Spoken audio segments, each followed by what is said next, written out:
안녕하십니까. JTBC 저녁뉴스입니다.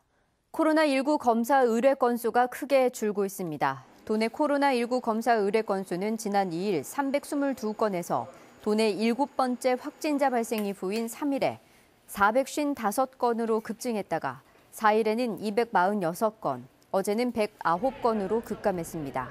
전라북도 보건당국은 지난 2일 이후 추가 확진자가 발생하지 않으면서 검사 의뢰 건수가 줄었다며 앞으로 1, 2주가 코로나 바이러스 확산 여부를 가르는 분수령이 될 것으로 보고 모임 자제와 철저한 개인 위생 관리를 당부했습니다.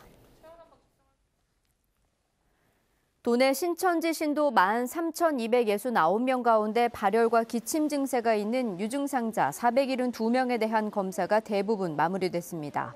전라북도는 유증상자 472명 가운데 지금까지 462명을 검사했고 지난 2일 양성으로 판정된 20대 여성을 제외하고 427명이 음성 판정을, 나머지 34명은 검사 결과를 기다리고 있다고 밝혔습니다. 신천지와 관련해 도내에서 코로나 바이러스 검사를 받은 사람은 모두 1,245명입니다. 민주당의 21대 총선 당내 경선에서 남아있던 3개의 선거구의 본선 진출자가 모두 가려졌습니다. 전주갑에서는 김윤덕 전 의원이 승리해 4년 만에 민생당 김광수 의원과 재대결을 하게 됐고, 전주을은 이상직 중소벤처기업진흥공단 이사장이 본선에 올랐습니다. 또 남원 임실순창은 이강래 전 도로공사 사장이 승리해 18대 국회의원 임기를 마친 지 8년 만에 4선에 도전하게 됐습니다. 민주당의 경선이 모두 완료됨에 따라 도내 21대 총선 대진표가 대부분 확정돼 본격적인 본선 레이스가 전개될 것으로 보입니다. 민주당 경선 결과 청와대 출신과 청년 여성 후보들은 고배를 마시고 전 의원 출신들이 대거 본선에 올랐습니다. 청와대 출신의 경우 김재완 주에 이원택 전 행정관만 단수 공천됐을 뿐 김구목 비서관은 경선에서 졌으며 김의견 대변인은 경선 전 중도 하차했습니다.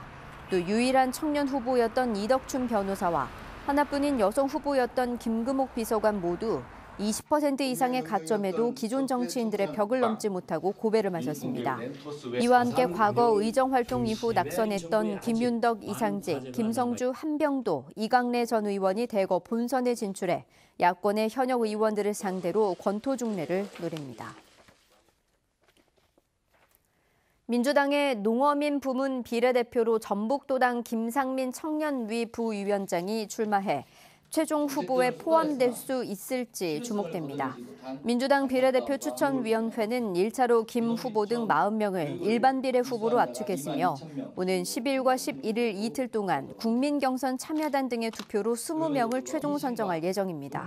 김상민 후보는 농어촌 청년 지원 정책 강화와 미래 농산업 상생발전 모델 등 5대 공약을 약속했습니다.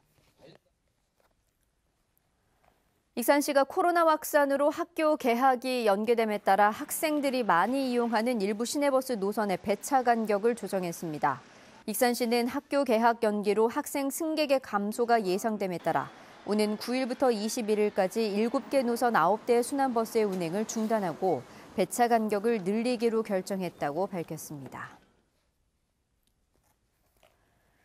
개학 추가 연기에 따라 다음 주부터 유치원과 초등학교에서 이루어질 2차 긴급 돌봄에 7천여 명이 신청했습니다. 이번 주 긴급 돌봄 신청 학생보다 1,780명이 많습니다. 유치원생이 전체 원아의 21.7%인 4,618명, 초등생은 2.6%인 2,445명입니다.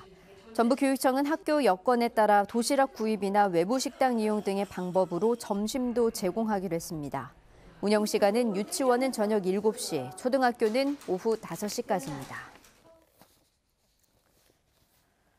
전주 종합경기장 부지의 개발을 추진하는 전주시가 시민 의견을 수렴하기 위해 다음 달 20일까지 시민 참여단을 모집합니다. 선발된 시민 참여단은 토론회 등을 통해 종합경기장 개발을 위한 기본 구상 과정에 참여하게 됩니다. 전주시는 이와 함께 다음 달부터 오는 6월까지 홈페이지에서 종합경기장 개발에 관한 설문조사를 하고 아이디어를 공모합니다. 오늘 오전 11시 30분쯤 군산시 소룡동의 SH에너지화학공장에서 원인을 알 수 없는 폭발 사고가 일어났습니다.